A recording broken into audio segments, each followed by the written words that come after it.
Bienvenue dans cette vidéo dans laquelle nous allons vous présenter une fondation qui vient en aide aux orphelins, que ce soit de père ou de mère, que des deux côtés, à étudier à l'étranger, aux États-Unis, en France, dans n'importe quel pays, et cela dépend des pays dans lesquels la fondation intervient. Donc c'est de cette fondation-là que nous allons vous parler aujourd'hui. Bienvenue sur notre chaîne. Si c'est votre première fois ici, nous parlons de l'immigration légale vers plusieurs pays, des bourses d'études, des programmes d'études et tous les sujets allant dans ce sens. Donc si ce sont des choses qui vous intéressent, n'hésitez pas, abonnez-vous à la chaîne puis activez la cloche de notification pour ne pas manquer nos contenus. Donc la fondation a pour nom généralement l'initiative Ashinaga pour l'Afrique. Donc, quel est le contexte de ce programme? L'initiative Ashinaga pour l'Afrique est un programme international de leadership qui vise à faire émerger la prochaine génération de leaders afin de contribuer au développement de l'Afrique subsaharienne. Donc, les boursiers de l'IAA ont perdu au moins l'un de leurs parents et ont la volonté de retourner en Afrique subsaharienne afin de contribuer activement au changement, à l'innovation et au développement. L'IAA fournit un soutien financier pour les programmes universitaires à l'international ainsi que du soutien et des formations en leadership afin d'accompagner les boursiers pour qu'ils puissent, avec compassion, prendre activement part au changement. Donc, cette fondation-ci aide les orphelins, que ce soit de père ou de mère ou des deux côtés, qui ont envie de continuer leurs études à l'étranger mais qui n'ont pas les moyens pour vivre leurs rêves. Donc, vous allez voir ici, depuis nos débuts en 2014, l'IAA n'a cessé de soutenir des boursiers issus de 46 des pays d'Afrique subsaharienne. Les candidats retenus vont ensuite étudier au sein d'universités prestigieuses à travers le Japon, l'Europe, les États-Unis et le Brésil. Donc cela dépendra. Donc les boursiers IAA sont en relation avec un réseau global de mentors, diplômés, organisations partenaires, notre conseil consultatif international, d'anciens stagiaires ainsi que leurs camarades boursiers. Donc les boursiers peuvent ainsi développer une pensée globale et avoir accès à de nombreux champs d'expertise. Donc en bref, avec ce programme de bourse qu'offre la fondation, vous avez beaucoup d'opportunités. Donc là, vous avez le parcours d'un boursier qui est un peu détaillé ici. Quelles sont les premières étapes? Étudier à l'étranger, avoir un véritable impact, retour au pays. Donc avec la fondation, une fois que vous avez fini votre formation, vous devez retourner dans votre pays d'origine pour mettre vos compétences au profit de votre pays. Et qu'est-ce qu'on dit? Les boursiers reviennent dans leur pays d'origine à la fin de leurs études afin de démarrer leur carrière et de réaliser leur objectif de venir en aide aux autres. Notre objectif final n'est pas l'éducation des boursiers, mais qu'à travers leur éducation et leur formation, les boursiers soient en mesure d'être à l'origine de changements, d'innovation et de développement en Afrique subsaharienne. Donc, notre approche a pour but de faire émerger le changement à travers un développement citoyen horizontal en permettant aux jeunes d'identifier des problématiques, de développer des solutions et d'avoir un impact positif au sein de leur communauté. Donc, nous pensons que les personnes les plus amenées de changer les destins de communautés sont les gens qui vivent dans ces communautés une fois acquis les outils et l'expérience nécessaires pour avoir un véritable impact. Donc, c'est une très bonne chose. Cette fondation, si elle est consciente qu'une fois que vous avez acquis les compétences, les savoir-faire, vous devez retourner dans votre pays d'origine pour les mettre au profit de votre pays. Alors, donc, vous avez déjà une notion générale de la fondation, de son objectif. Maintenant, c'est à savoir comment vous devez postuler et quelles sont les conditions pour postuler à ce programme de bourse. Donc là, nous irons sur postuler à l'IAA et puis là, vous avez tous les détails. Vous avez les détails sur les conditions d'admissibilité, comment vous devez appliquer. Donc là, vous avez comment postuler. Donc, vous cliquez là pour commencer par postuler. Et voilà les conditions pour 2024. La candidature à l'IAA 2024 est ouverte aux étudiants qui remplissent les conditions suivantes.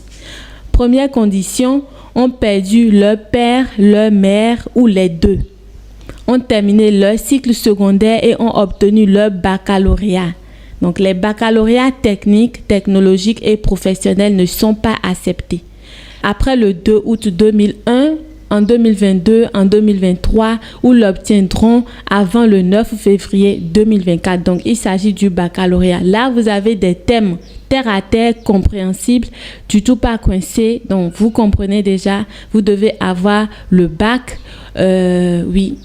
ont terminé leur cycle secondaire et ont obtenu leur baccalauréat après le 2 août 2001, en 2022, en 2023, ou l'obtiendront avant le 9 février 2024. Ont la citoyenneté et ont complété ou vont compléter leur éducation secondaire dans l'un des pays de l'Afrique subsaharienne. Sont nés après le 1er septembre 2001. Donc là, vous voyez qu'il y a de tranches d'âge à respecter. Donc, généralement, 23 ans au plus, n'ont pas les capacités financières pour étudier à l'université jusqu'à l'obtention d'un premier diplôme. Parlent couramment le français, l'anglais ou le portugais. Ont été régulièrement classés parmi les meilleurs de la classe pendant les 3 dernières années de lycée ou du collège. Les étudiants ayant obtenu une note inférieure à 13/20 au baccalauréat ont une chance limitée d'être acceptés. Peuvent participer aux 2 programmes préparatoires d'Ashinaga qui se déroulent sur une année préalable à l'entrée en université. Sont engagés à retourner chez eux ou en Afrique subsaharienne afin de contribuer activement à la société africaine après avoir été diplômés.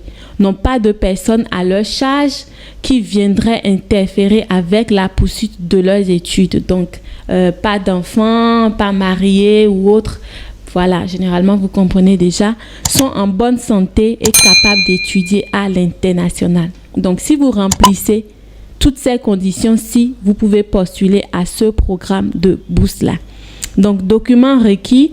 Donc, pour les documents, vous devez fournir des documents suivants à chacune des phases de la candidature.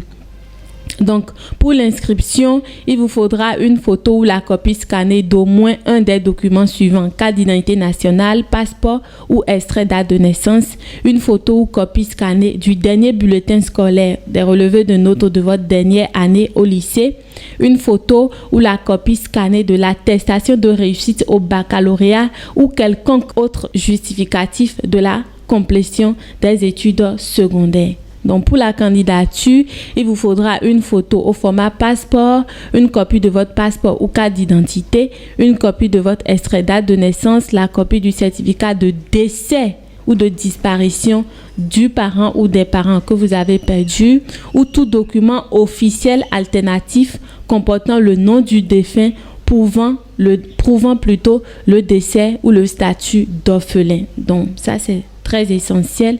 La copie de tous les bulletins scolaires relevés de notes des 3 dernières années du lycée. La copie de l'attestation de réussite au baccalauréat ou quelconque autre justificatif de la complétion des études secondaires et le relevé de notes de l'examen. Une lettre de recommandation d'un enseignant ou d'une enseignante. Et cette lettre doit inclure leur numéro de téléphone et doit contenir des informations sur vos performances et votre personnalité pendant vos études secondaires. Toutes les lettres de recommandation doivent porter une signature ou un cachet officiel. Si applicable, la preuve d'inscription ou les relevés de notes d'études supérieures. Si applicable également, copie des certificats d'activité extrascolaire, de formation d'emploi ou autre engagement.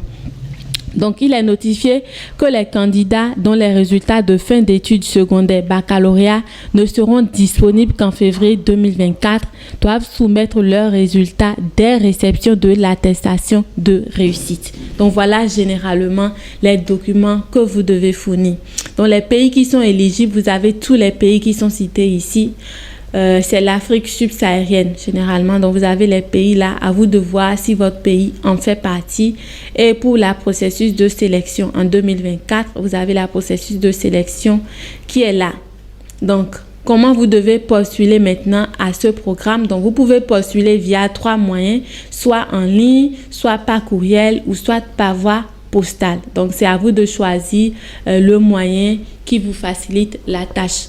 Donc là, vous avez des questions ici. Généralement, pourquoi l'âge limite est de 23 ans, combien d'étudiants sont sélectionnés par pays. Pour des questions, vous avez des résultats qui sont proposés là. Donc, maintenant, nous allons voir comment vous devez vous inscrire. Donc, vous avez cliqué ici pour postuler à ce programme. Donc, nous allons cliquer sur ça. Voilà. Donc, une fois que vous avez cliqué, vous cliquez sur Retour à l'initiative Ashinaga Afrique. Donc, là, pour les étudiants et les étudiants, vous pouvez vous inscrire via ce lien qui est là. Donc, si vous cliquez sur le lien qui est ici, vous aurez accès au résumé du programme et on répète ici les conditions d'admissibilité. Donc, l'inscription est ouverte à toute personne qui, un ou les deux parents sont décédés. L'âge maximum est de 22 ans au 20 octobre 2023. Donc, vous avez les conditions généralement. Donc, on vous rafraîchit la mémoire une fois encore avec les conditions d'admissibilité avant que vous ne postulez. Donc, les documents que vous devez fournir également, tout est cité là. Donc, la date limite de vérification de l'éligibilité, c'est le 20 octobre 2023. Donc, là, nous allons appuyer sur Suivant. Et si vous appuyez sur Suivant pour vérifier votre éligibilité à ce programme, nous vous demanderons quelques justificatifs en fin de formulaire. Donc, avant de commencer, veuillez confirmer que vous avez déjà numérisé les documents suivants. Donc, vous devez cocher votre copie numérisée de la carte d'identité recto verso, copie numérisée du certificat de décès d'un des parents. Cochez également la copie scannée du relevé de notes scolaires. Donc, une fois que vous avez coché tout ça, vous cliquez sur Commencer et là, vous pouvez commencer maintenant votre procédure. Donc, il vous sera demandé votre nom, votre nationalité, date de naissance, genre, pays, courriel, téléphone, ainsi de suite. Donc, pour que vous puissiez envoyer votre formulaire. Donc, vous voyez que ce programme est très intéressant, surtout pour les orphelins. Les orphelins qui n'ont personne, des personnes qui n'ont pas quelqu'un, une famille pour les aider. Vous pouvez postuler à ces programmes de bourse et c'est aussi l'occasion pour vous d'aider ceux-là en partageant la vidéo. C'est vrai que certaines personnes ont connaissance de ce programme, mais d'autres n'en savent rien du tout. Donc, n'hésitez pas à partager la vidéo avec plusieurs d'autres personnes pour les faire bénéficier de ce programme. Ok. Donc, si vous avez aimé cette vidéo aussi, n'hésitez pas à la liker et puis de vous abonner et d'activer la cloche de notification. Donc, c'est l'information que nous avons pour vous aujourd'hui. Merci de nous avoir suivis. Prenez soin de vous. Soyez une source d'information aux autres également et à très bientôt.